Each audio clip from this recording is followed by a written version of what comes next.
गावावरून परतताना खूप भूक लागल्यामुळं आम्ही या घरगुती गावरान हॉटेलवर थांबलो. याआधी देखील आम्ही इथंच थांबलो होतो.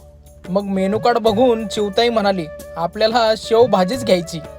या गोष्टी आपल्या मराठमोळ्या हॉटेलमध्येच पाहायला मिळतात बरं का. भूक लागलेली चिवताई अशा घिरट्या घालत होती. गावरान हॉटेलमध्ये ना हीच मजा असते. मस्त ठेचा, घरचं लोणचं आणि मस्त काळ्या वाटणातली शेवभाजी आणि घरून आणलेली आपली बाजरीची भाकरी आणि लेकीसाठी मस्त मोड आलेली मटकी फ्राय. अहिल्यानगरमधून येताना आपल्याला महाराजांचा संपूर्ण इतिहासच पाहायला मिळतो. पोटभर खाऊन झोपल्यानंतर परत भूक लागल्यामुळं यांनी आजीने दिलेली अशी खिचडी खाल्ली.